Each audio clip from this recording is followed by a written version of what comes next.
The Mediterranean sun beat down on my skin as I adjusted the strings of my white bikini for what felt like the 100th time. I could feel the heat radiating off the teak deck beneath my bare feet, each plank polished to a mirror shine that probably cost more than my entire wardrobe. The yacht rocked gently beneath me, a subtle reminder that I was floating somewhere off the coast of Capri, on what I'd been told was Dante's new acquisition. My ex-boyfriend's yacht. The thought still felt surreal.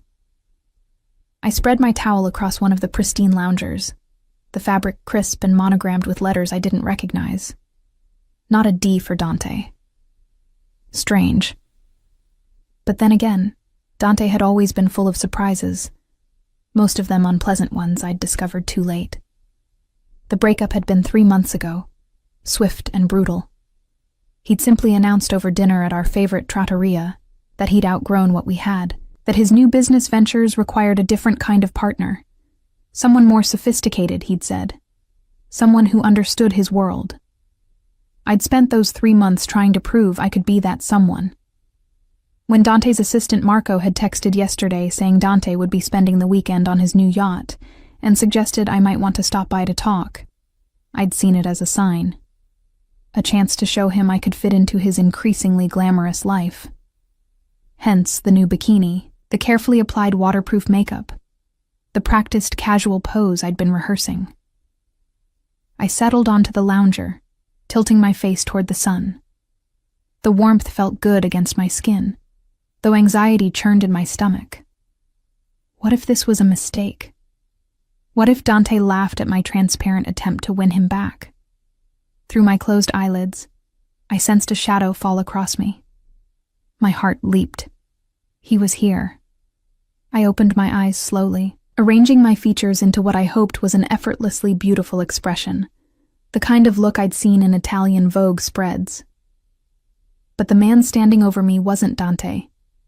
He was taller, broader through the shoulders, with dark hair that fell carelessly across his forehead despite obvious expensive styling. His white linen shirt was unbuttoned halfway down his chest, revealing a glimpse of tanned skin and the edge of what looked like a tattoo. But it was his eyes that stopped my breath, steel gray and sharp as surgical instruments, studying me with an expression somewhere between amusement and irritation. Behind him stood 2 other men, both wearing dark suits despite the heat. Their presence radiated a kind of alert stillness that made my skin prickle with unease. I sat up quickly, suddenly very aware of how little my bikini covered. I'm sorry. I thought this was Dante's yacht. The corner of the stranger's mouth lifted in what couldn't quite be called a smile. Did you? His accent was Italian, but refined, the kind that spoke of international schools and multiple languages. And who, exactly, is Dante? My cheeks burned. Dante Moretti. He told me he'd be here this weekend. The man exchanged a glance with one of his companions, who murmured something in rapid Italian I couldn't quite catch. Then he looked back at me, and this time there was definite amusement in his expression. I'm afraid Signor Moretti no longer has access to this vessel, he said, each word precise and measured. It was reclaimed approximately 1 hour ago due to certain financial irregularities. The deck seemed to tilt more sharply beneath me, though the sea remained calm. Reclaimed? Confiscated, if you prefer the more direct term. He moved closer, and I caught the scent of expensive cologne mixed with sea air. Which means, bella ragazza, that you are currently trespassing on my property. My throat went dry. I scrambled to my feet, grabbing my towel and clutching it against my chest like inadequate armor. I didn't know. I'm so sorry. I'll leave right away. Will you? He tilted his head slightly, studying me the way someone might examine an unexpected piece of art. And how, exactly, do you plan to do that? We're anchored 2 miles offshore. I looked around wildly, realizing for the first time that I couldn't see any other boats nearby. The coastline was a distant smudge on the horizon. When I'd arrived via the yacht's tender this morning, I'd been too focused on my mission to notice how isolated we were. I have a phone, I said, though my voice wavered. I can call someone. Your phone is in your bag below deck, one of the suited men said, his English heavily accented, along with your wallet and identification. How did they know that? Had they already searched the cabin where I'd changed? The man in the linen shirt held up a hand, silencing his companion. Forgive my associate's directness. I am Nico Salvatore. He extended his hand toward me, the gesture somehow both courteous and commanding. I stared at his hand for a moment before my manners overtook my confusion. Luna Costa. His grip was firm, warm, and he held my hand a fraction longer than necessary. Well, Luna Costa, it seems we have a situation. Nico released my hand and gestured toward the deck chairs. Please sit. There's no need to stand there looking like a frightened rabbit. I hesitated, then slowly lowered myself back onto the lounger, keeping my towel wrapped tightly around me. Nico settled into the chair across from me, with the easy confidence of someone completely at home in his body and his surroundings. This Dante, he said, crossing one ankle over the opposite knee. He is your boyfriend? Ex-boyfriend, I corrected, then immediately wondered why I felt the need to clarify. Ah, and you came here today to what? Win him back with your charming display? His tone was light, but I caught the edge of mockery underneath. My face flamed hotter than the sun could account for. That's none of your business. Perhaps not, but I'm curious about the kind of man who would abandon a yacht containing such an appealing visitor. His gaze traveled over me in a way that made me very conscious of the thin towel between us. He must be either very foolish or very desperate. He didn't abandon it, I said, defensive despite myself. You said it was confiscated. Due to his failure to pay for it, Nico clarified. Signor Moretti, it seems, has been living considerably beyond his means. This yacht was purchased on credit he cannot cover. The sports cars, the apartment in Milano, the expensive dinners at Nobu, all borrowed money he has no hope of repaying. Each revelation hit like a physical blow. The life Dante had presented to me, the success I'd believed in, had been nothing but an elaborate fiction. I didn't know, I whispered. Of course you didn't. Nico's voice softened slightly. Men like Dante Moretti are very skilled at creating illusions. It's how they operate until reality catches up with them. One of the suited men approached and murmured something in Nico's ear. He nodded, his expression shifting to something more serious, more calculating. When he looked back at me, I felt like I was being reassessed, measured for some purpose I couldn't fathom. Luna, he said, and the use of my first name sent an unexpected shiver down my spine. I have a proposition for you. I pulled the towel tighter. What kind of proposition? The kind that could benefit us both. He leaned forward, elbows on his knees, giving me his complete attention in a way that felt both flattering and dangerous. You want revenge on Dante Moretti for wasting your time and making a fool of you. I want to solve a rather delicate problem of my own. Perhaps we can help each other. I don't understand. Nico glanced at his companions, then back at me. What I'm about to tell you requires a certain level of discretion. Can you offer that? I should have said no. Should have insisted on leaving immediately. But curiosity warred with caution, and won. Yes. I operate in a specialized market, he began, choosing his words carefully. I acquire and sell certain valuable items to private collectors, items that sometimes exist in a gray area of legality. My eyes widened. You're a criminal? His mouth quirked. I prefer entrepreneur with flexible ethics, but essentially, yes, though I assure you I operate within my own code of honor. I started to stand. I should go. Please. He held up a hand. Hear me out before you flee in moral outrage. This concerns you directly. Against my better judgment, I stayed seated. I have a business rival, Nico continued. A woman named Valentina Rossi, who has become increasingly aggressive in her attempts to either partner with me or destroy me. She's dangerous, well-connected, and doesn't take no for an answer. Recently, she's made it clear that she views my unmarried status as an opportunity. She believes that by positioning herself as my romantic interest, she can gain access to my network and resources. And you're telling me this why? Because I need her to believe I'm unavailable. Specifically, I need her to see that I'm already in a committed relationship with someone she wouldn't dare challenge. Understanding began to dawn. You want me to pretend to be your girlfriend? Fiancé, he corrected, for the summer season. 3 months of appearances at certain events, photographs for social media, public displays of affection when necessary. In exchange, I will ensure that Dante Moretti's financial situation becomes significantly worse than it already is. I will make certain he understands exactly what he lost when he discarded you. The offer hung between us, tempting and terrible in equal measure. I looked at Nico Salvatore, the stranger who claimed to operate outside the law, who wanted to use me as a shield against a dangerous woman, who promised revenge I hadn't even known I wanted. You're insane, I said finally. Perhaps. His smile was sharp, predatory. But I'm also serious, and wealthy enough to make it worth your while. You'll have access to everything you need to play the role convincingly. Wardrobe, jewelry, accommodations. You'll travel with me to Portofino, Monaco, Saint-Tropez.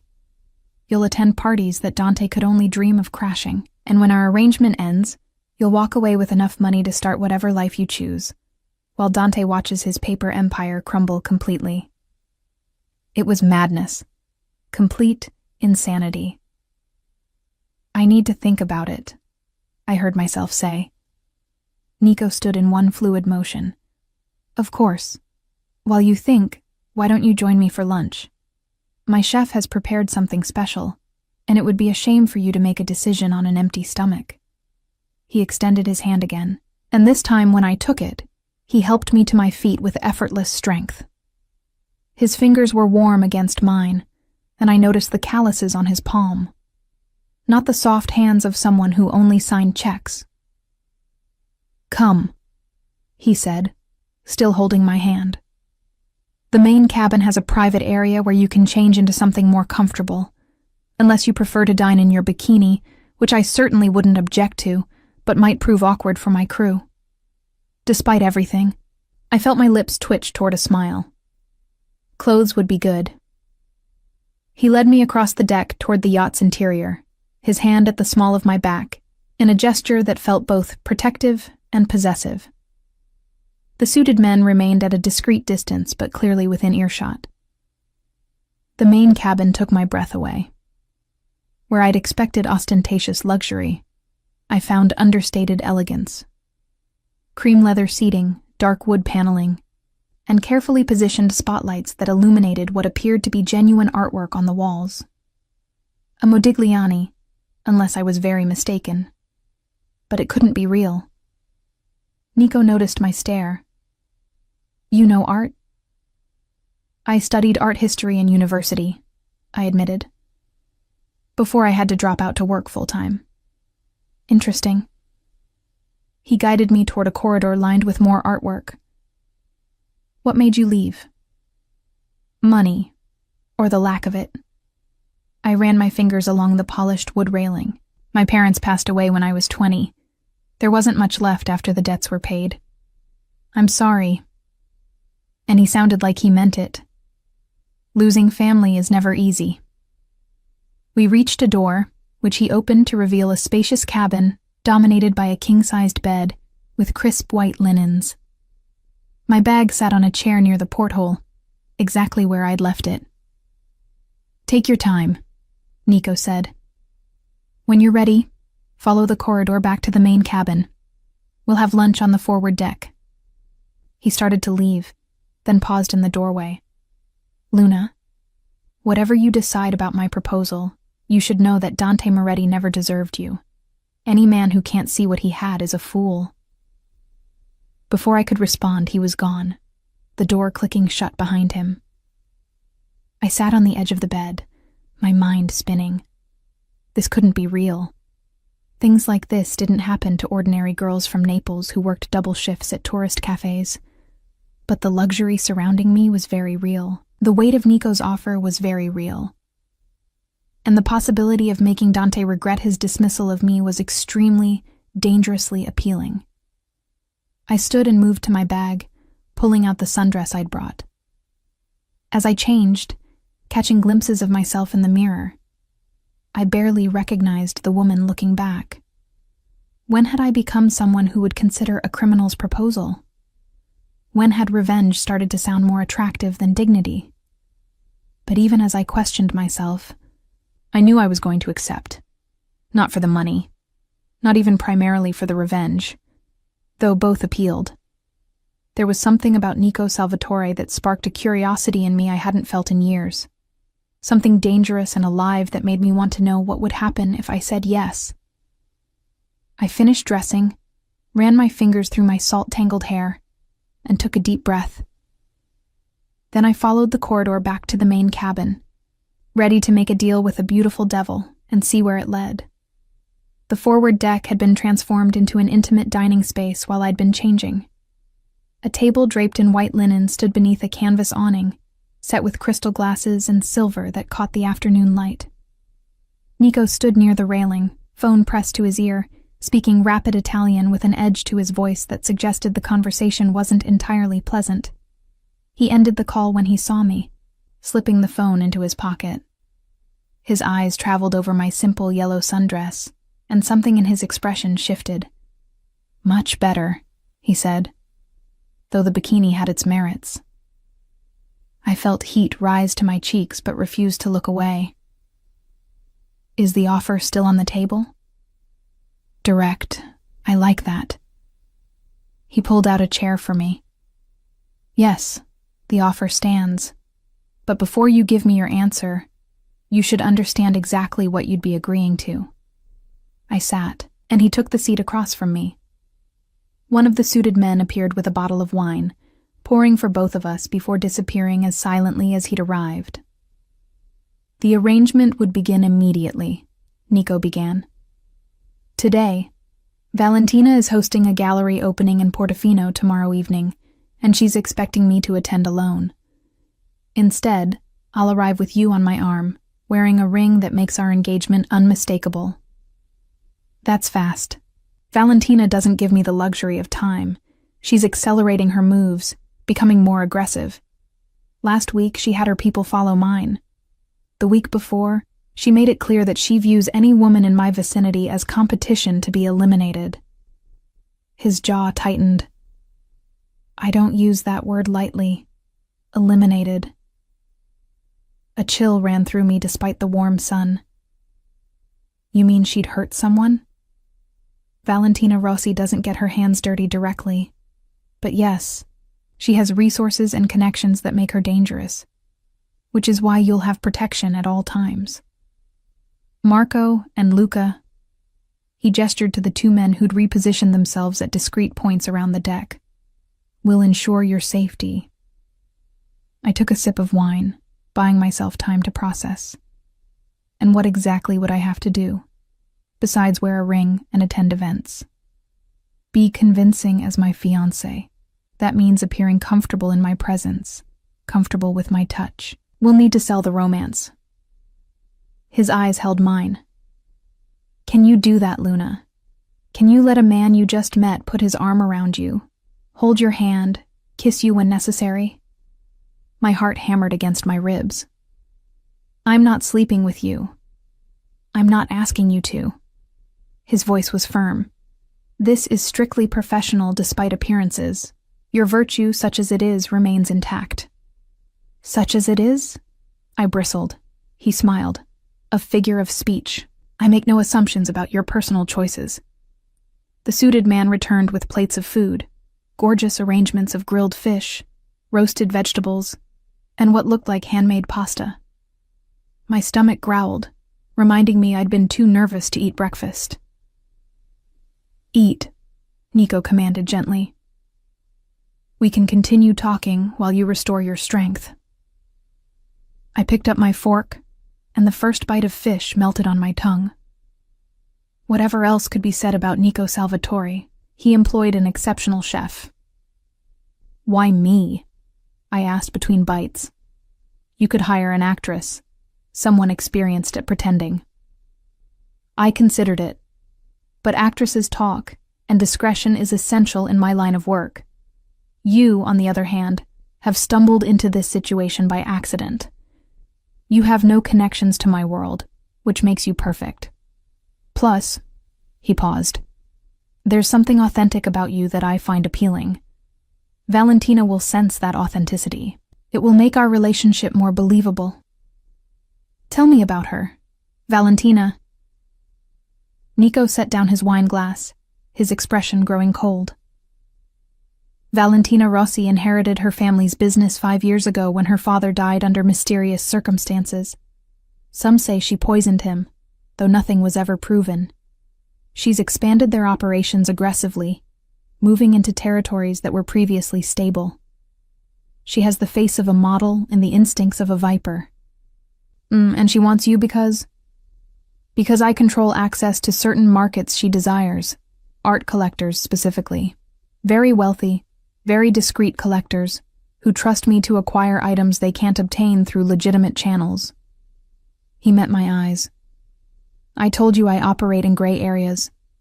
My clients want pieces that museums would never sell, that governments have claimed, that exist only in private vaults. I find these pieces and facilitate their transfer. It's extremely lucrative. It's theft. Sometimes it's recovery of items that were stolen generations ago. Sometimes it's simply circumventing bureaucratic red tape that prevents rightful owners from accessing their own property. The morality is complicated. I shouldn't have been listening, shouldn't have been sitting here calmly eating lunch with a man who admitted to criminal activities. But his honesty was strangely compelling. What happens to Dante? I asked. Specifically. Nico's smile returned, sharp and satisfied. I've already made some calls. By tomorrow morning, every line of credit he's been operating on will be called in. His creditors will demand immediate payment. The cars will be repossessed, the apartment lease terminated. His business partners will discover certain financial irregularities that will lead them to distance themselves rapidly. That seems excessive for someone you've never met. He wasted your time and made you feel inadequate. That alone warrants correction. Nico leaned back in his chair. But more importantly, I despise men who live on borrowed dreams while hurting those around them.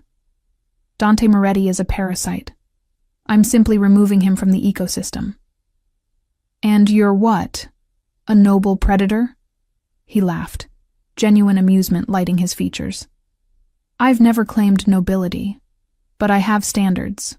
I don't hurt innocents. I don't betray my word, and I pay my debts, both financial and personal. We ate in silence for a few moments, and I found myself studying him. The way sunlight caught in his dark hair, the strong line of his jaw, the casual elegance with which he moved. There was something magnetic about him, a pull I couldn't quite explain. If I agree, I said slowly, I have conditions. Name them. First, no one gets hurt because of me. If Valentina comes after me, you protect me, but you don't retaliate in ways that put innocent people at risk. Agreed. Next. Second, at the end of 3 months, this ends cleanly. No strings, no expectations, no complications. Of course. Next. Third, I want to know what I'm walking into before each event. No surprises. No throwing me into situations I'm not prepared for. Nico nodded thoughtfully. Reasonable. I accept your conditions. Do you accept my offer?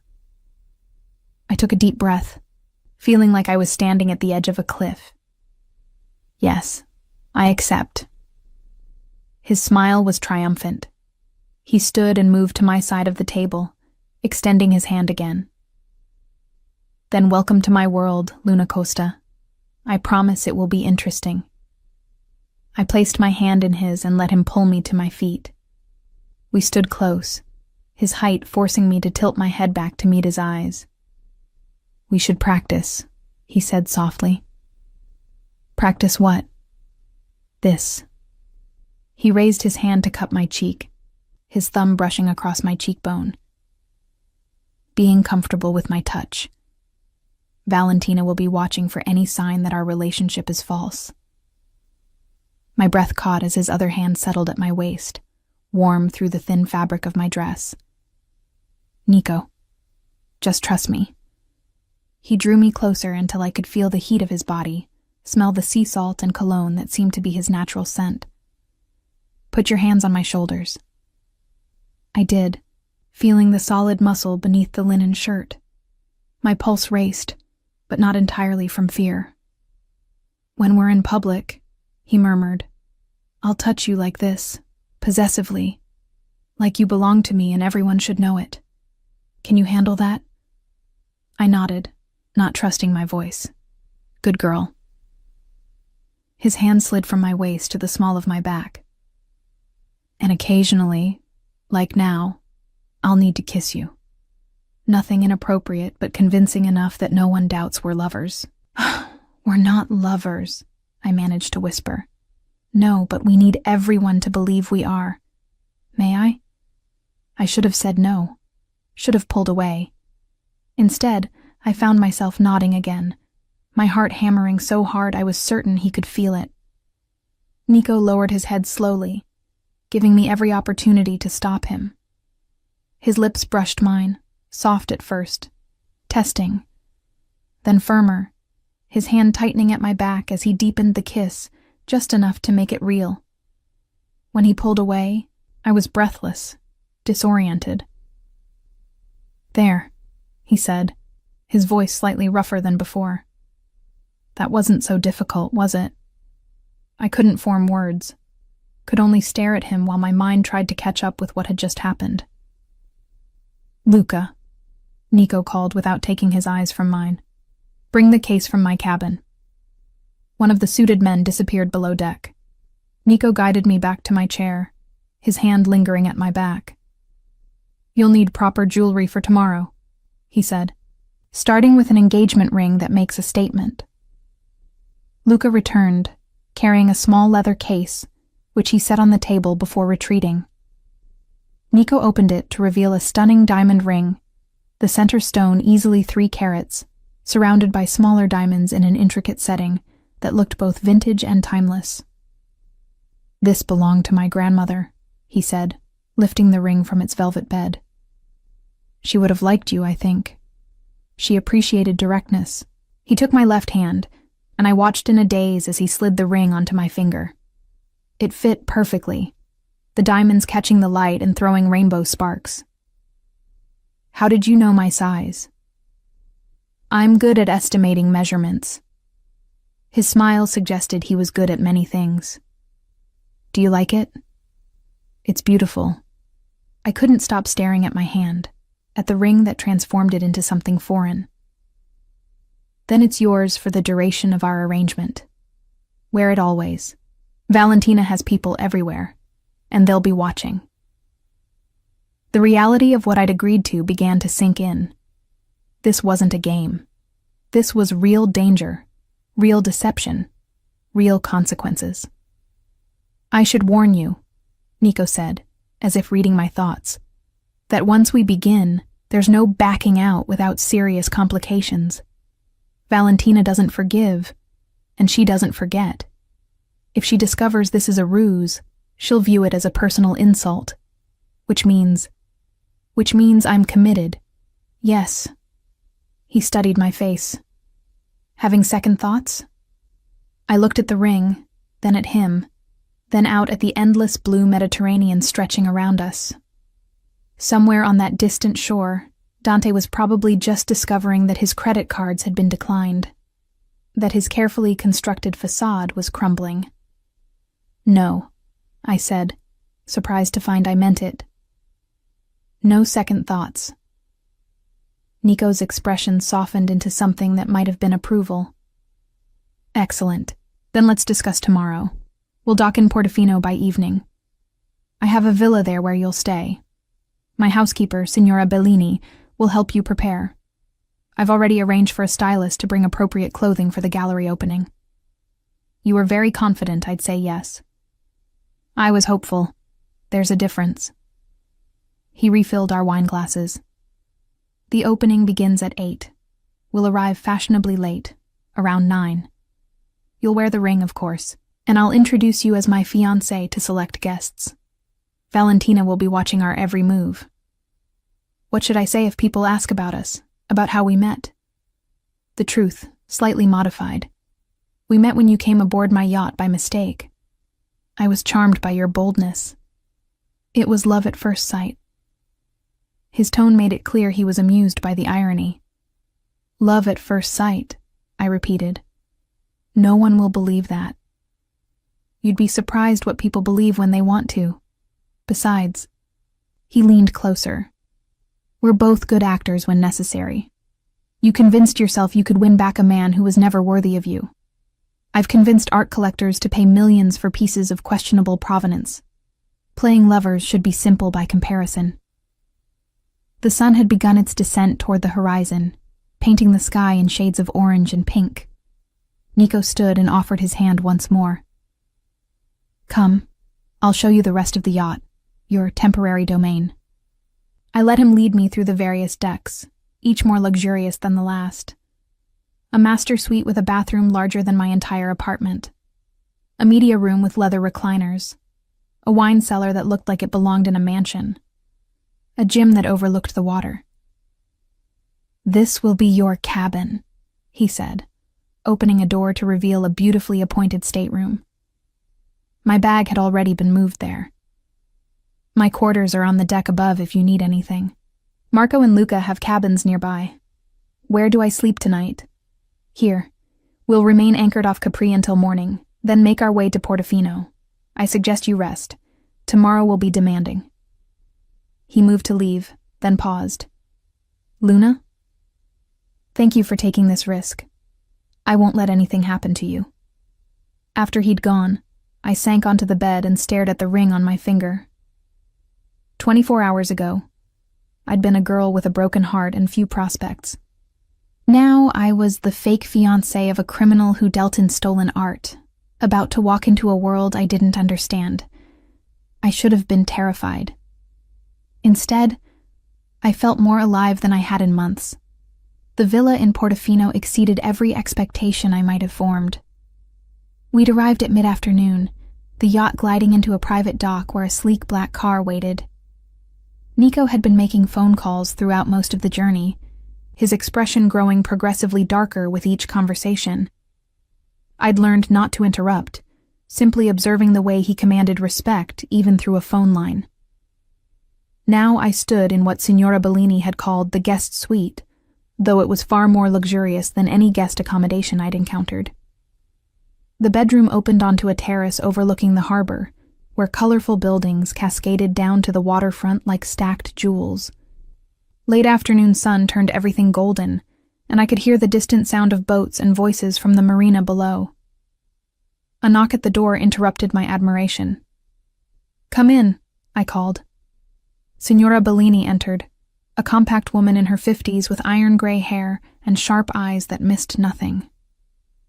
The stylist has arrived, Signorina Costa. Shall I send her up? Yes, please. Thank you. Within moments, a whirlwind named Francesca swept into the room, trailing assistants carrying garment bags and cases. She was tall, impossibly thin, dressed entirely in black, and she studied me with the intensity of a sculptor assessing marble. Turn, she commanded in accented English. I obeyed, feeling self-conscious as she circled me. Good bone structure, excellent skin. Hair needs work, but we can fix that.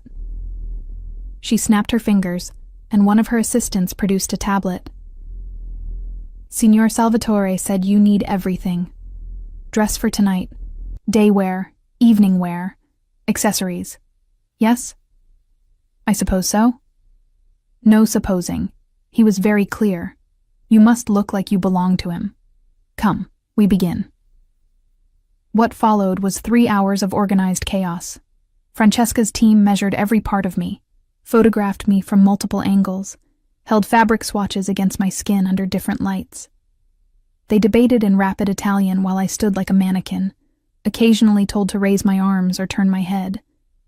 For tonight's gallery opening, Francesca selected a dress of deep emerald silk that clung to my curves before flowing into a graceful skirt.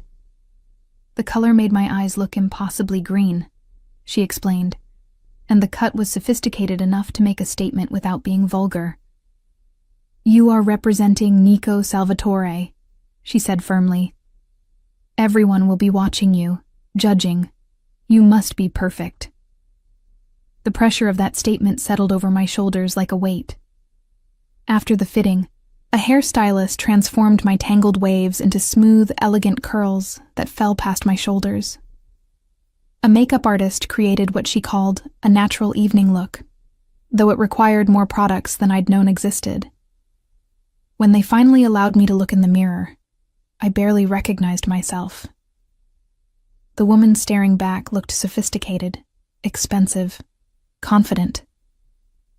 Nothing like the girl who'd been sunbathing on a yacht that morning, hoping to impress an ex-boyfriend who'd turned out to be a fraud. "Bellissima," Francesca pronounced with satisfaction. "Now you look worthy of him." She left with her entourage, and I was alone again. The ring caught the light as I moved, and I found myself studying it more closely. The setting was intricate, clearly antique. His grandmother's ring, he'd said. That felt significant, using a family heirloom even for a fake engagement. Another knock. "Yes?" This time it was Nico himself who entered, and he stopped short when he saw me. Something flickered across his face too quickly for me to identify. "You look," he began, then seemed to reconsider his words. "Perfect. You look perfect." He'd changed into a dark suit that made him look even more dangerous than the casual linen had. His hair was styled back from his face, and he wore a watch that probably cost more than a car. "Are you ready?" he asked. "No, but I don't think waiting will help." His smile was brief but genuine. "Honest. Good. Let me tell you what to expect." He moved to the terrace and I followed. We stood side by side looking out over the harbor. The gallery is owned by a man named Antonio Grimaldi. He's neutral in the conflicts between various families, which makes his venue perfect for this kind of event. Valentina will be there with her inner circle, probably 6 or 7 people. She'll approach us at some point during the evening, and when she does, you need to appear completely comfortable. Confident. Like you have every right to be on my arm. And if I don't feel that way, fake it. He turned to face me. "You've spent months trying to win back a man who wasn't worth your time. Tonight, you're going to make him regret ever letting you go, and you're going to do it by being the most captivating woman in that gallery. You're assuming Dante will hear about this.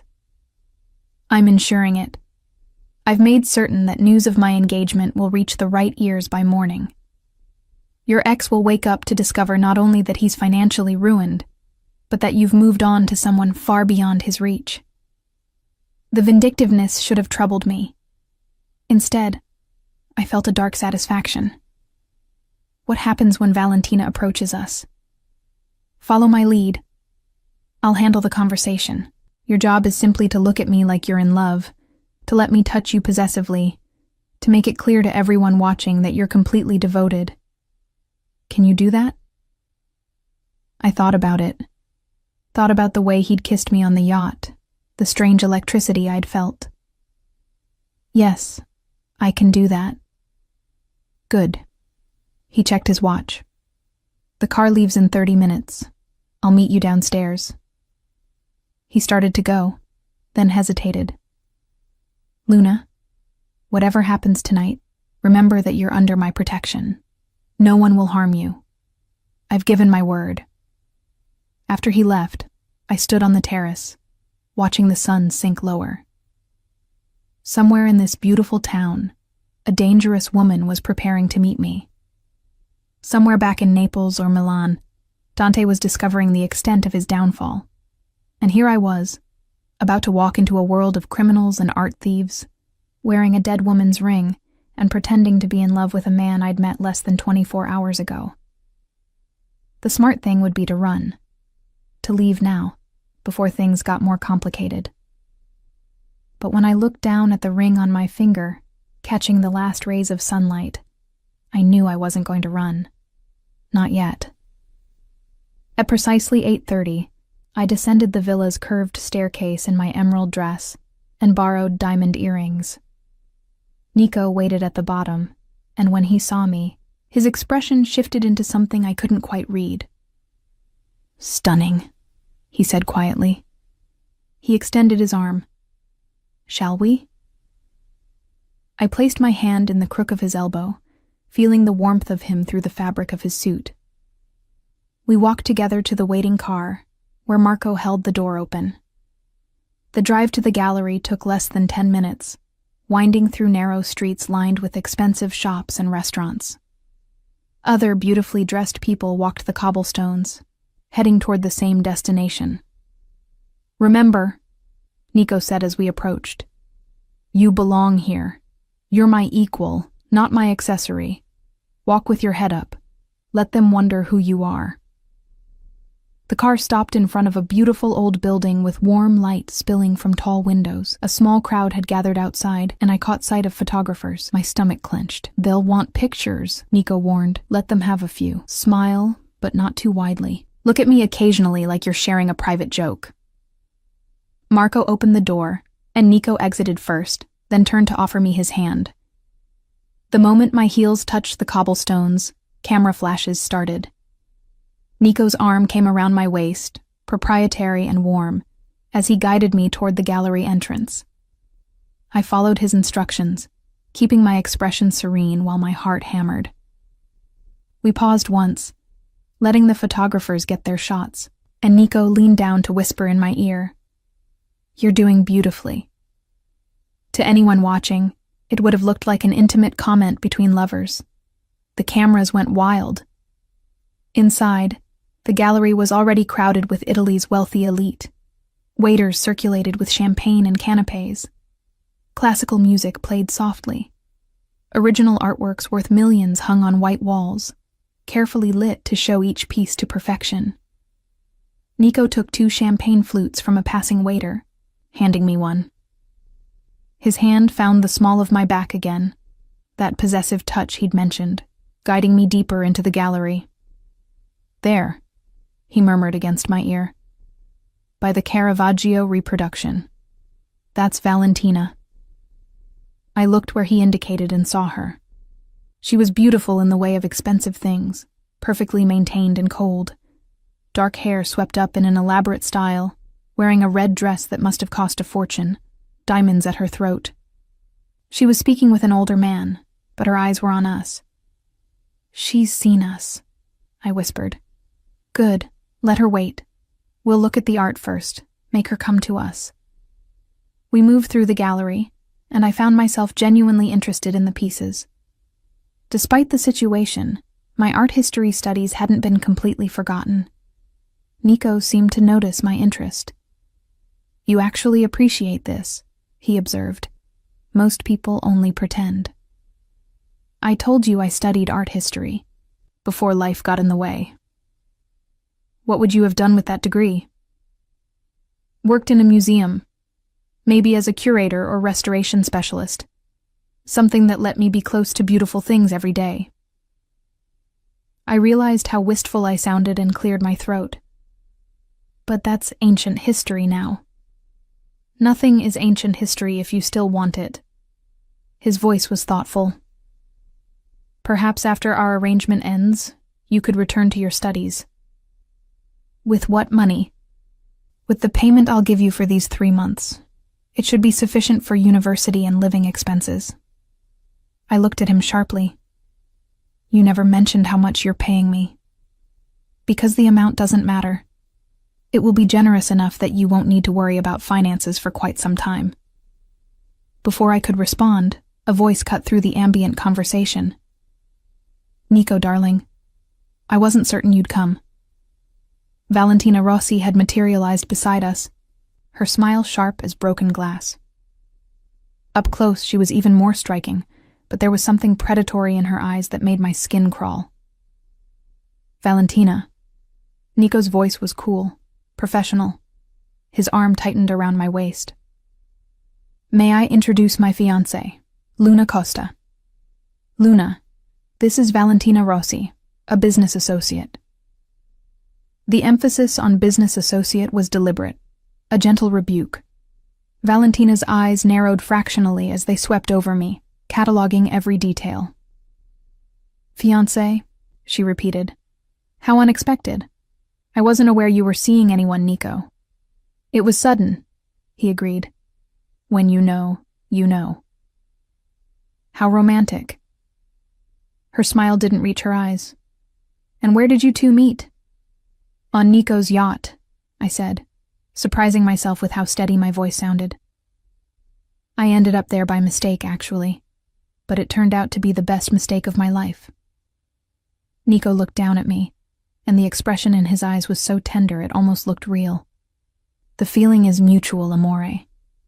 He lowered his head and kissed me, right there in front of Valentina and anyone else watching. It was soft, sweet, but with an undercurrent of heat that made my toes curl. When he pulled back, I knew my cheeks were flushed. Valentina's smile had frozen into something brittle. How lovely. You must tell me all about your plans. When is the wedding? We haven't set a date yet, Nico said smoothly. We're enjoying being engaged for now. Of course. Well, congratulations to you both. She turned to me, and her eyes were chips of ice. I do hope you know what you're getting into, my dear. Nico's world can be quite complicated. I'm learning, I said, meeting her gaze. But some complications are worth it. Nico's hand squeezed my waist in what felt like approval. Valentina's expression shifted, and for just a moment I saw something dark flicker across her face.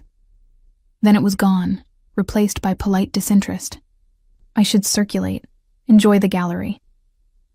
She glided away, and I released a breath I hadn't known I was holding. Well done, Nico murmured. That was perfect. She hates me. She hates that I chose someone she can't control. There's a difference. He guided me toward a quieter corner of the gallery. You handled that beautifully. Better than I expected for your first encounter. She's terrifying. Yes, but you didn't flinch. That matters. He touched my cheek gently. We can leave soon if you'd like.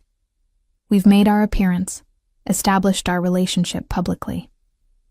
The rest of the evening would just be socializing. I glanced around the gallery, at the people in their expensive clothes, drinking expensive champagne, admiring expensive art. This wasn't my world, but for 3 months, it would be. Let's stay a bit longer, I heard myself say. I'd like to see more of the collection. Nico's smile was warm, genuine. As you wish, amore. We spent another hour at the gallery, and I found myself relaxing slightly. Nico knew many of the guests, and he introduced me to several, always with his hand at my back or his arm around my waist.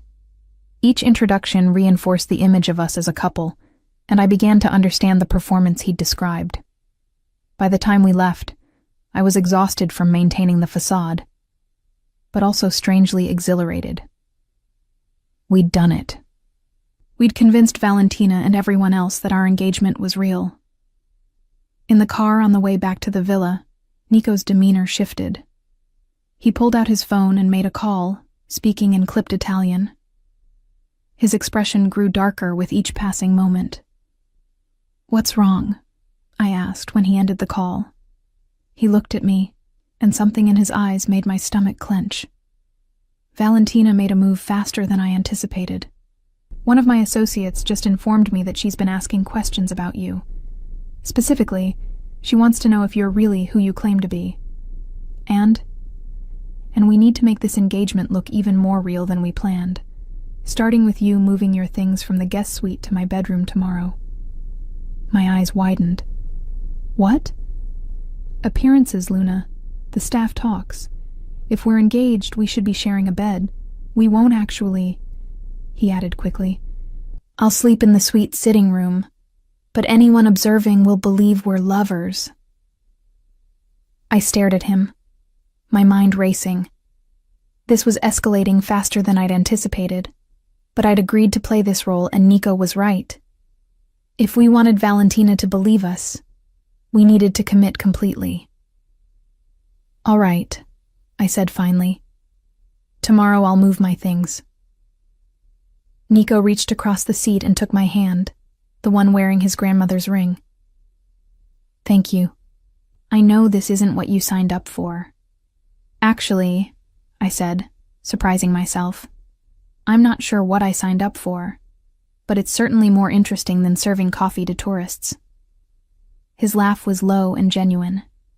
"That it is, amore. That it is." As the car pulled up to the villa, I realized that somewhere over the course of the evening, I'd stopped thinking of this as purely pretense. The way Nico looked at me, touched me, spoke to me, it had started to feel almost real, and that, I suspected, was going to be more dangerous than anything Valentina Rossi could throw at me. Moving into Nico's suite felt like crossing an invisible threshold. My belongings looked foreign against the masculine elegance of his space, dark wood and leather mixed with surprisingly tasteful art.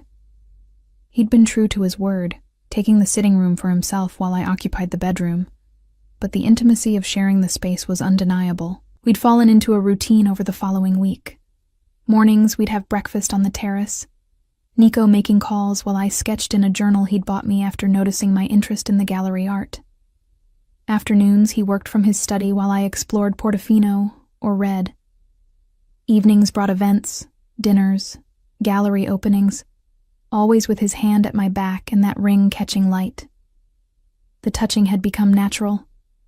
His arm around my waist, his fingers threading through mine, the occasional kiss that left me breathless, even though I knew it was for show. I'd stopped flinching when he reached for me, stopped second-guessing the warmth in his eyes when he looked at me. That should have worried me more than it did. It was a Wednesday afternoon when everything changed. I was curled up in the window seat of Nico's study, reading while he worked at his desk. The silence between us was comfortable, broken only by the scratch of his pen and the occasional turning of pages. "Luna," he said suddenly, his voice tight. I looked up to find him staring at his computer screen, his expression carved from ice. "What's wrong?" "Valentina just made her play." He turned the laptop so I could see. On the screen was a photo, grainy but unmistakable, of me standing outside my old apartment in Naples. The one I'd left weeks ago. My stomach dropped. "How did she—" "She's had you investigated. This was taken 3 months ago, according to the date stamp. She knows where you lived, where you worked, probably who your friends are." He stood abruptly, pulling out his phone. "Marco, I need a full security sweep of the villa. Now." "Why would she do this?" I asked, though the answer was obvious. "Because she doesn't believe us. She's looking for leverage, for some proof that our relationship is manufactured." He paused, his jaw tight. "There's more. She started making inquiries about your parents, about their deaths." Ice flooded my veins. "Leave them out of this." "I intend to." His voice softened slightly. "But this means we need to adjust our strategy. Valentina's not just watching anymore. She's actively trying to find a weakness, something she can use against us. What do we do?"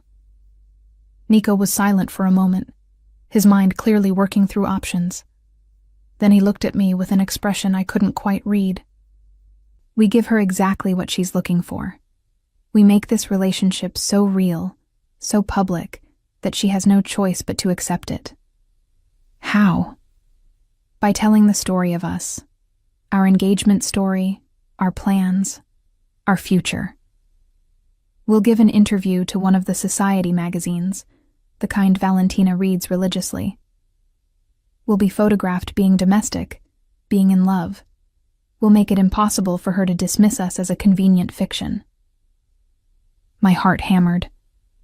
That's a lot of exposure. Yes, which is why I'm giving you one final chance to walk away. He moved closer, his eyes searching mine. Once we do this, there's no taking it back. Your face will be in magazines. You'll be known as Nico Salvatore's fiancé. People from your past will see it, including Dante. Are you prepared for that? I thought about Dante, about the life I'd left behind, about the girl who'd been so desperate to win back a man who'd never deserved her. That girl felt like a stranger now. Yes, I said. I'm prepared. Something shifted in Nico's expression.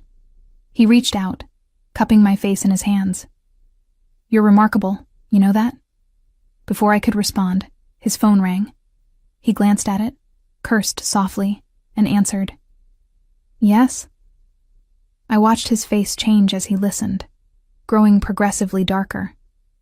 When? How many? A pause. No, keep her there. I'm coming now. He ended the call and looked at me, his expression grim. There's been an incident. One of my warehouses was broken into last night. I need to go assess the damage and deal with the police. Police? They're surprisingly useful when you need them to be. I have certain arrangements. He grabbed his jacket. Marco will stay here with you. Don't leave the villa. Nico, wait. I stood, moving toward him. Is this because of Valentina? Possibly. Or it could be coincidence. Either way, I can't risk your safety. He pressed a kiss to my forehead, and the casual intimacy of the gesture made my chest tighten. I'll be back by dinner.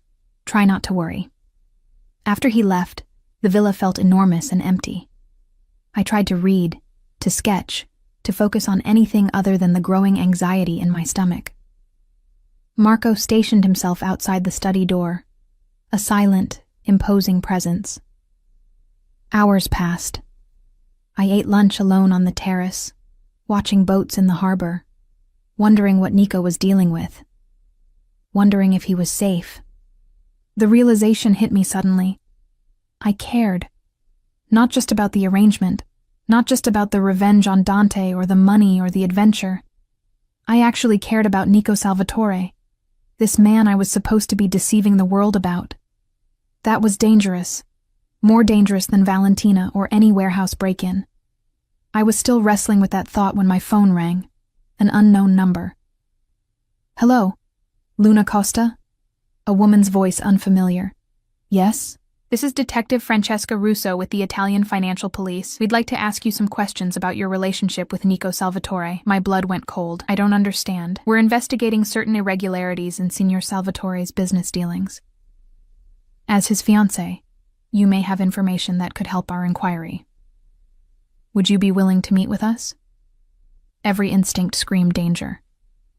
I'd need to speak with a lawyer first. Of course, but Ms. Costa, you should know that cooperating now would be in your best interest. Signor Salvatore's activities have caught the attention of multiple international agencies. If you're unaware of what he's involved in, you may want to distance yourself before things become more complicated. I have nothing to say without legal representation. Very well. But think carefully about who you're protecting. She paused. And ask yourself how well you really know the man you're engaged to. The call ended, and I sat frozen, staring at my phone. Was this real? Or was it Valentina finding another way to drive a wedge between us? How would I even know the difference?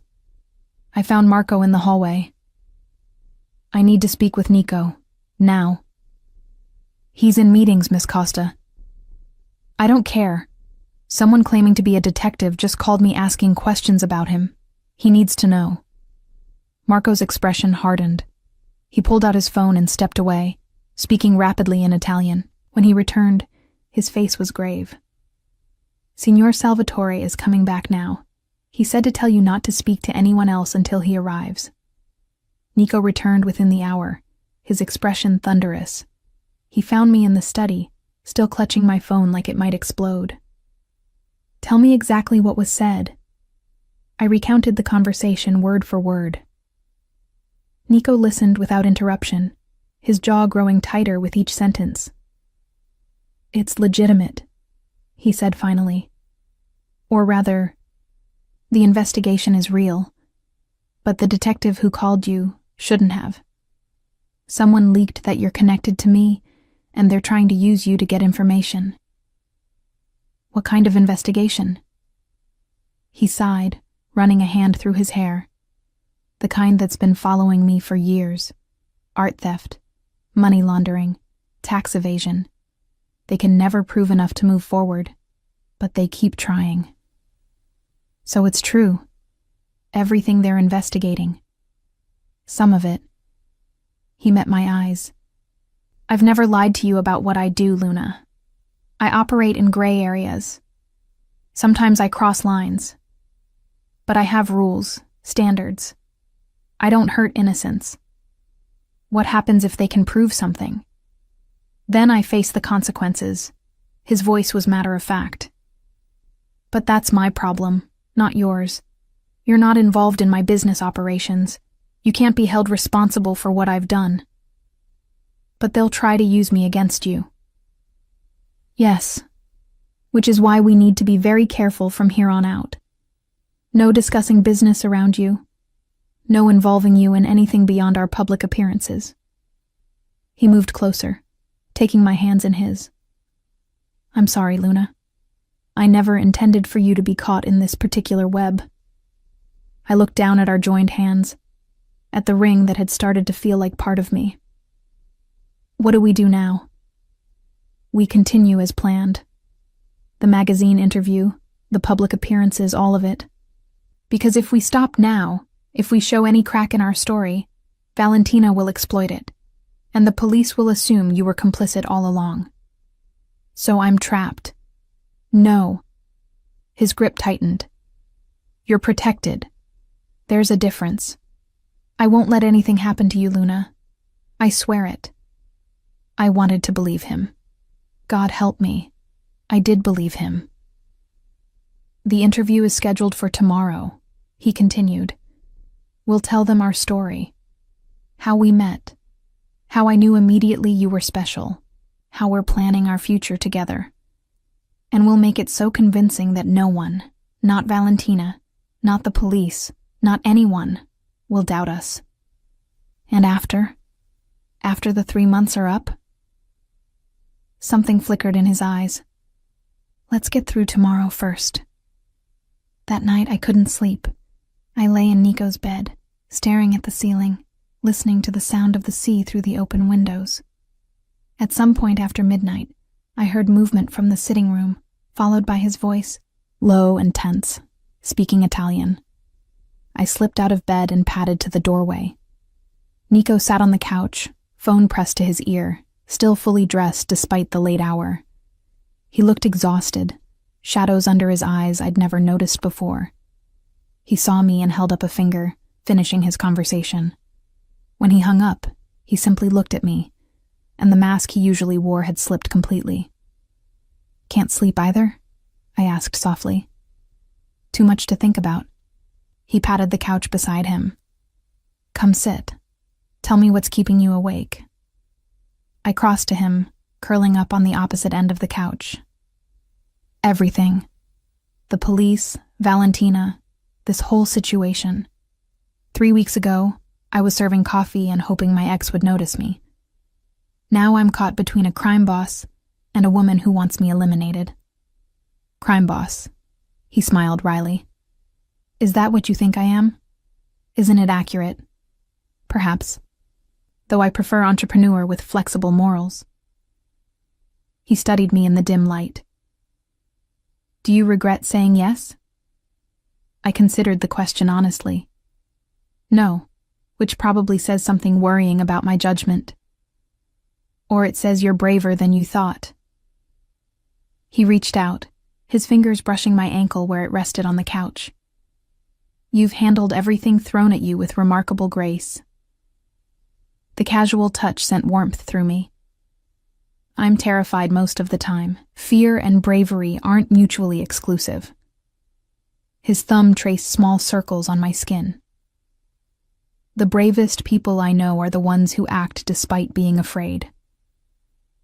We sat in comfortable silence for a moment, his hand still resting on my ankle, and I realized this was the most real moment we'd shared. No performance, no audience, just two people awake in the middle of the night.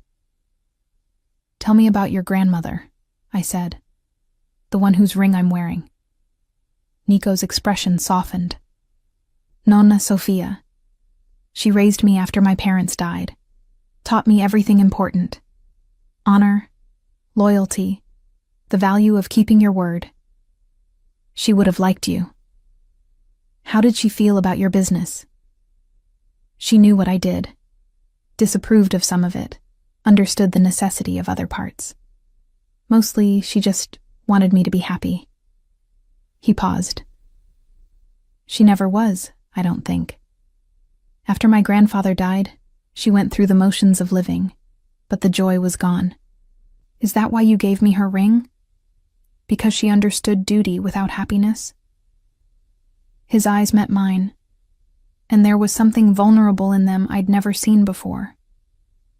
"I gave you her ring because she believed in love, even when life disappointed her, and because something about you reminded me of her strength." The moment stretched between us, charged with unspoken things. Then Nico cleared his throat and pulled his hand back. "You should try to sleep. Tomorrow will be demanding." I stood, then hesitated. "Nico, thank you for protecting me, for all of this." "It's not just protection anymore," he said quietly. "You know that, don't you?" I did know, but acknowledging it felt like stepping off another cliff, so I simply smiled and retreated to the bedroom, my heart racing with more than fear. Tomorrow we'd tell the world our love story, and the terrifying part was how much of it was starting to feel true. The journalist from Bella Vita magazine arrived promptly at 10, accompanied by a photographer and her assistant. Carlotta Ricci was elegant and sharp-eyed, the kind of woman who missed nothing. She'd built her career on society profiles that were both flattering and subtly revealing. Nico and I met her on the villa's terrace, where Signora Bellini had arranged a breakfast spread that looked like something from a magazine itself. Fresh fruit, pastries, espresso in delicate cups. The morning sun sparkled on the harbor below, and I'd dressed carefully in a cream linen dress that Francesca had selected. Sophisticated, but approachable. "Signor Salvatore, Signorina Costa, thank you for agreeing to this interview." Carlotta settled into her chair with practiced grace. "My readers are fascinated by your engagement. Nico, you've been quite private about your personal life until now." "I was waiting for the right person," Nico said smoothly, his hand finding mine on the table. "Some things are worth the wait." The photographer started snapping pictures as we spoke, and I tried to relax under the scrutiny. "Tell me how you met," Carlotta prompted, her recorder already running. I glanced at Nico, and he nodded for me to start. "It was completely by accident," I began, finding the story easier to tell than I'd expected. "I was supposed to meet someone on what I thought was his yacht. I ended up on Nico's boat instead, wearing a bikini and looking ridiculous." Nico's smile was warm. "She looked anything but ridiculous. I came up from below deck and found this beautiful woman sunbathing on my yacht, completely oblivious that she was trespassing. I was mortified," I continued, and the memory of that actual embarrassment made my cheeks flush naturally.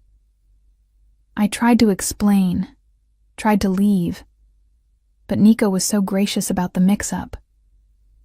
"I couldn't let her leave," he said, his thumb tracing circles on my hand. "I invited her to stay for lunch, just to make sure she knew she wasn't in trouble, and we talked for hours. She was studying art history before life intervened. We connected over a shared love of Renaissance painting." "And when did you know it was serious?" Carlotta asked, leaning forward with obvious interest. "That first day," Nico said without hesitation. There was something about Luna. She wasn't impressed by the yacht or the lifestyle. She looked at me like I was just a man, not a name or a reputation. That's incredibly rare in my world. The sincerity in his voice made my heart clench. Was he acting? Or was there truth beneath the performance? Luna, what about you? When did you realize you were in love? I looked at Nico, at the way sunlight caught in his dark hair, at the softness in his eyes when he looked back at me. It was gradual, I said honestly. At first I was just dazzled. He was so different from anyone I'd known. But then I started seeing past the surface. The way he treats people with respect, regardless of their position. His love of art and beauty. His unexpected kindness. I paused. I think I started falling for him the night he told me about his grandmother. Nico's hand tightened on mine, and something flickered across his face. And the proposal? Carlotta pressed. How did that happen? We were in Portofino, Nico said, just the two of us, walking along the harbor at sunset. Luna was talking about a painting she'd seen in a gallery, so animated and passionate. I realized I wanted to see that light in her eyes for the rest of my life. So I asked her, right there on the street, with tourists walking past and fishermen cleaning their boats. No grand gesture, just the truth. It was a beautiful lie, and I found myself almost believing it. The interview continued for another hour, Carlotta asking about our plans, our families, our future. Nico fielded questions about his business with vague but charming answers. I talked about wanting to return to university, to finish my art history degree. Perhaps you'll work with me eventually, Nico suggested, and I could see Carlotta's eyes light up at the romantic image. I acquire art for private collectors. Having someone with Luna's expertise and passion would be invaluable. After Carlotta left, promising the article would run in next month's issue, I felt drained. Maintaining the performance for over an hour had been exhausting. You did wonderfully, Nico said, pouring us both wine. She believed every word. Did she? I took the glass, suddenly needing the fortification. Or did we just give her a good story? Both. He studied me over his wine. What you said about falling for me. The part about kindness and my grandmother. That felt real. Maybe it was. The admission slipped out before I could stop it. Nico went very still. Luna. My phone rang, cutting off whatever he'd been about to say. I glanced at the screen and my stomach dropped. It's Dante. Answer it, Nico said immediately. Put it on speaker. My hands shook as I accepted the call. Hello? Luna. Dante's voice was tight, strained. We need to talk. I don't think we have anything to say to each other. Please, just 5 minutes. I'm in Portofino. I saw the photos from the gallery opening. I need to understand what's happening. I looked at Nico, who nodded slowly. Fine. 5 minutes. Where are you? The cafe near the marina. Can you meet me there? I'll be there in 20 minutes. I ended the call and stood. I need to do this. Not alone, Nico said firmly. Marco will be with you and I'll be nearby. Dante is desperate, which makes him potentially dangerous. 20 minutes later, I walked into the cafe to find Dante at a corner table. He looked terrible, his usually immaculate appearance disheveled. Dark circles under his eyes, stubble on his jaw, clothes that looked slept in. He stood when he saw me, and his eyes widened. I knew what he was seeing. The expensive dress, the perfect hair and makeup, the ring that caught the light. I looked like I belonged to a different world than the one we'd shared. Luna, he breathed. You look different? I sat across from him, very aware of Marco positioned by the door. What do you want, Dante? To understand, to apologize, to ask if there's any chance. There isn't. I kept my voice steady. Whatever we had, it's over. It was over before you made it official. Because of him? Nico Salvatore? Dante's voice rose slightly. Do you know who he is? What he does? Yes. And unlike you, he's been honest with me from the start. Dante flinched. I never meant to hurt you. The business opportunities, they were real. I just needed time to make them work. They were built on lies, Dante. Borrowed money, fake credentials, people you conned into believing in you. I leaned forward. I was one of those people. I believed you when you said you were successful, when you said we had a future. But it was all fiction. And what you have with Salvatore isn't? His voice turned bitter. You've known him for what, a few weeks? And suddenly you're engaged, wearing diamonds that could buy a house. Don't tell me that's real, Luna. For a moment, I couldn't answer, because he was right. My relationship with Nico had started as pure fiction, but somewhere along the way, the lines had blurred. What Nico and I have is none of your business, I said finally. You gave up the right to question my choices when you walked away. I made mistakes, I know that. But Luna, please, can't we try again? I'll fix everything. I'll be honest with you from now on. No. The word came out firmly, with no hesitation. You had your chance, Dante. Multiple chances. You chose to waste them. He stared at me, and I saw the exact moment he accepted it was truly over. He'll hurt you eventually, he said quietly. Men like Salvatore don't know how to do anything else. Maybe, but that's my risk to take. I stood. Goodbye, Dante. I hope you figure out who you want to be instead of who you were pretending to be. I walked out without looking back, my heart steady despite the confrontation. Marco fell into step beside me as we left the cafe.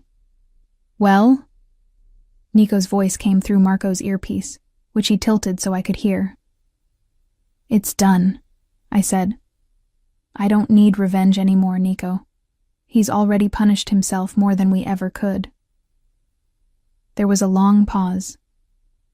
Come back to the villa. We need to talk. Oh. When I arrived, Nico was on the terrace, staring out at the harbor. He turned when he heard me approach, and his expression was troubled. You let him off easy, he observed. I let him go. There's a difference. I moved to stand beside him. Holding on to anger was only hurting me. He's not worth it. You're more forgiving than I would be. I'm not forgiving him. I'm just choosing to stop letting him occupy space in my head.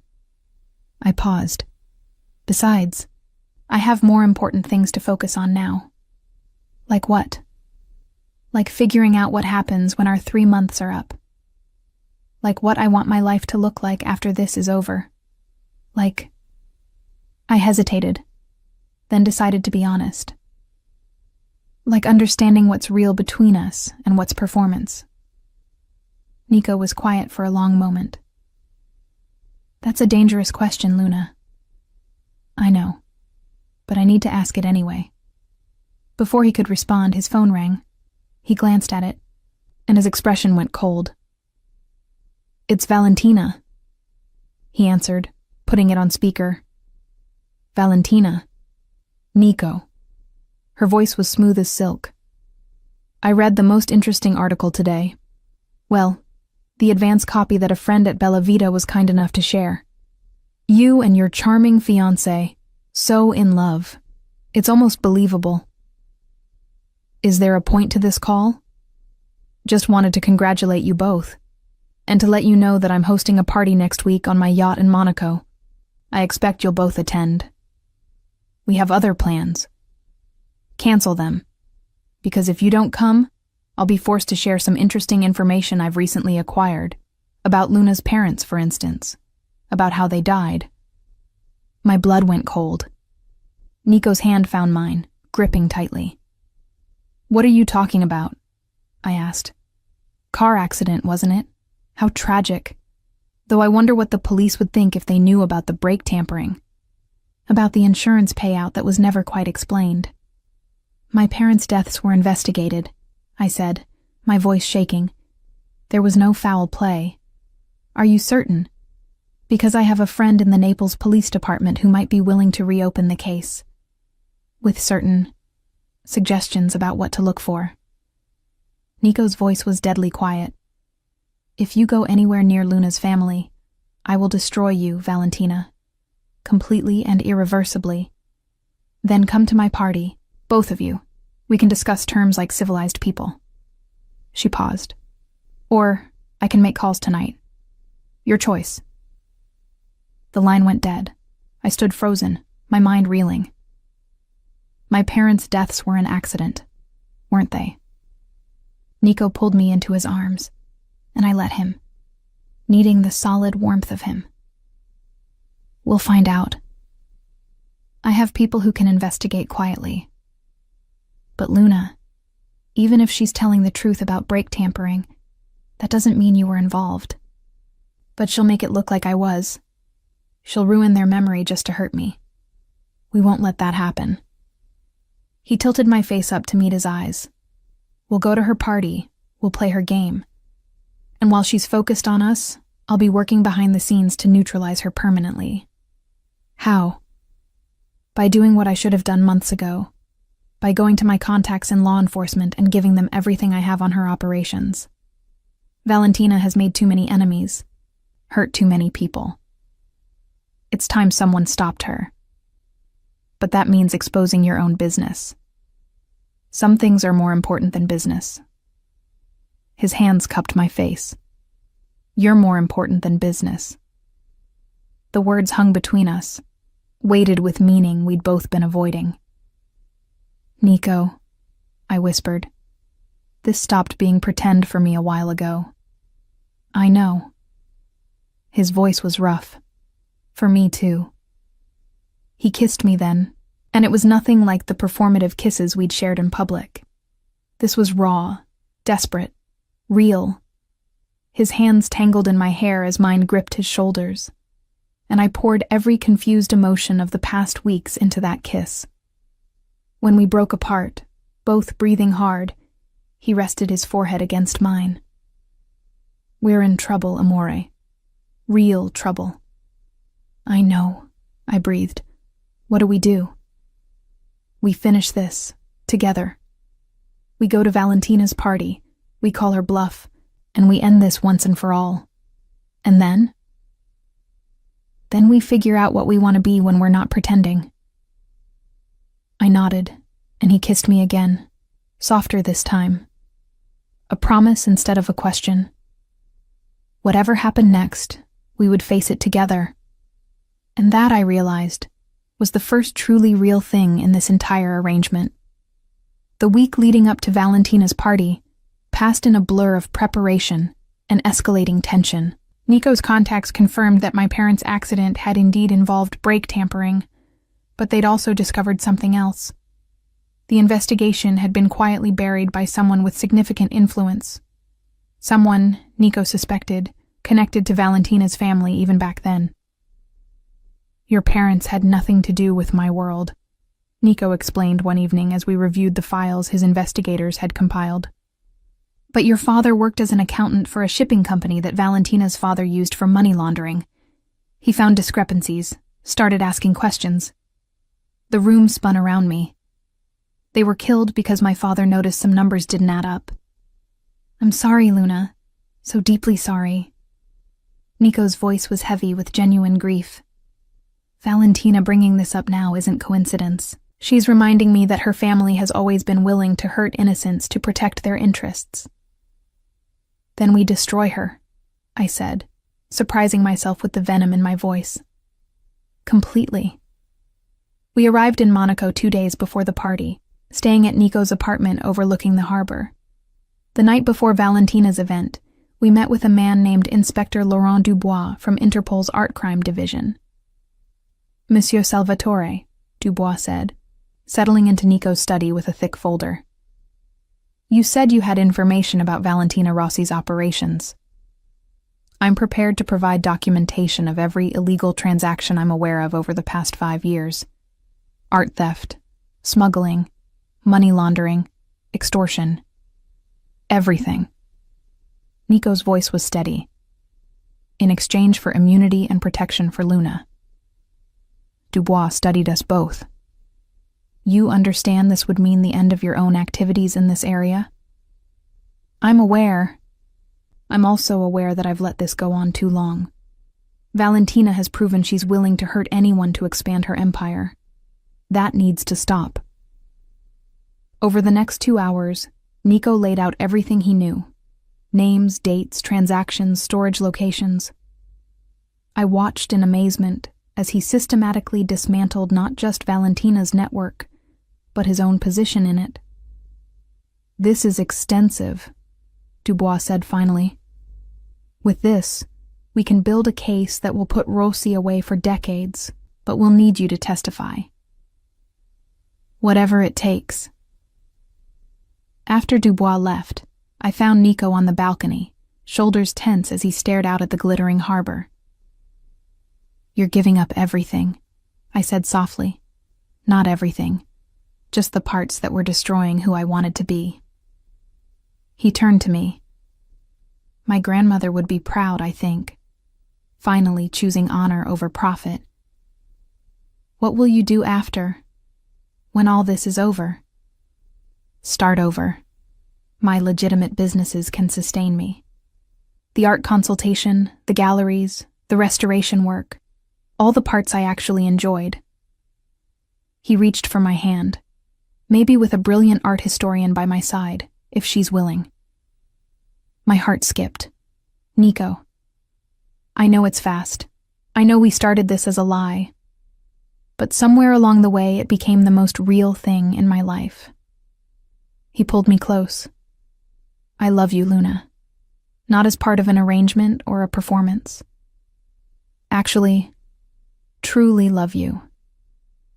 I love you too, I whispered against his chest. Even though you're a criminal and a manipulator, and you've turned my life completely upside down. His laugh rumbled through me. We'll work on the criminal part, the rest might be permanent. The night of Valentina's party arrived with perfect Mediterranean weather. Her yacht was even more impressive than Nico's, a floating palace anchored in Monaco's harbor.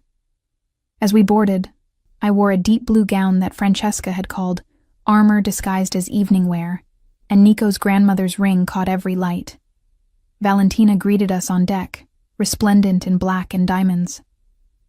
Nico, Luna, so glad you could make it. Her smile was sharp. Come, let me introduce you to some friends. She led us through the party, making introductions that I quickly realized were strategic. These were people she wanted to impress, to show that even Nico Salvatore would bend to her will.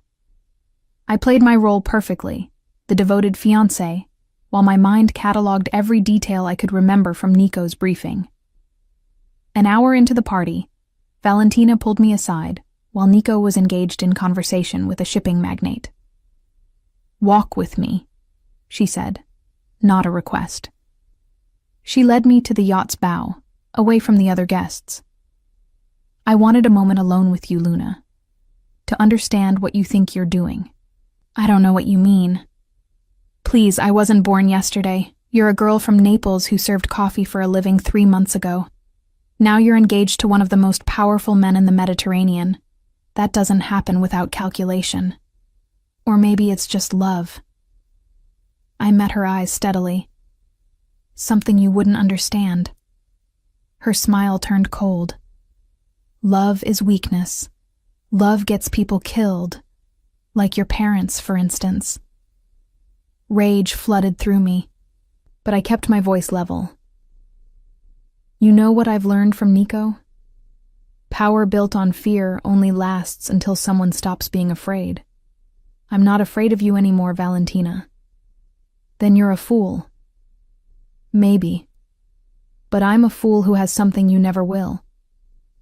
I touched the ring on my finger. Someone who actually loves me for who I am, not what I can do for them. Valentina's face contorted with fury. She stepped closer, and I saw her hand move toward her clutch. But before she could reach whatever was inside, Inspector Dubois appeared at the bow entrance, flanked by several officers. "Valentina Rossi," he said formally. "You're under arrest for art theft, money laundering, and conspiracy to commit murder." Everything happened fast after that. Valentina tried to run, but officers were already positioned throughout the yacht. Guests scrambled away as the arrest unfolded, and I stood frozen, watching justice finally catch up with the woman who'd terrorized so many. Nico appeared at my side, his arm coming around my waist. "It's over," he said quietly. Valentina fought as they handcuffed her, her eyes finding mine across the deck. "This isn't over," she spat. "You think you've won, but you've just made enemies you can't imagine." "Actually," I said, surprising myself with my boldness, "I think we have. Your associates are being arrested as we speak." Nico made sure of it. Her face paled as she understood the full extent of her exposure. They led her away, and the party dissolved into chaos as other guests tried to determine if they were next. We left quietly, slipping away in the confusion.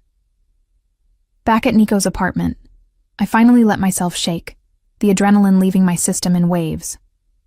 "You were magnificent," Nico said, holding me. "Standing up to her like that. You've become fearless. I learned from the best." I pulled back to look at him. "What happens now? With the investigation, with your businesses?" "Dubois has everything he needs. I'll cooperate fully. There will be penalties, probably fines, possibly some legal restrictions on my future activities. But I won't go to prison, and more importantly, you won't be implicated in any of it." "And us? What happens to us?" Nico cupped my face in his hands. "That's entirely up to you, Amore. This started as a 3-month arrangement. We're past that deadline now. You're free to leave, to take the money I promised, and start your life over anywhere you want." "What if I don't want to leave?" His eyes searched mine. "Then don't. Stay with me. Marry me for real. Help me build something legitimate and beautiful. We could open a gallery, maybe in Portofino. You could finish your degree, work as a curator. We could make all those lies we told Carlotta become truth. Is that what you want? More than anything." His voice was fierce. "I want to wake up every morning with you beside me. I want to show you every beautiful piece of art I find and watch your face light up. I want to give you the life you deserve. Not because of an arrangement, but because I love you beyond reason." I kissed him, pouring every answer into it. When we broke apart, both breathless, I whispered, "Yes. To all of it, yes." 2 years later. The gallery opening was everything we'd dreamed it would be. Costa Salvatore Fine Arts occupied a beautifully restored building in Portofino's heart. Its walls hung with carefully curated pieces that straddled the line between accessible and exclusive. Every item had been legitimately acquired, properly documented, legally sold. I moved through the crowd in a dress that accommodated my 6-month pregnancy, accepting congratulations and fielding questions about our latest acquisition. A recently discovered Caravaggio drawing that we'd helped authenticate and would be donating to a museum after the exhibition. Nico found me near the Modigliani we'd bought together, his hand settling on the small of my back in that gesture that had become pure habit. "Tired?" he asked.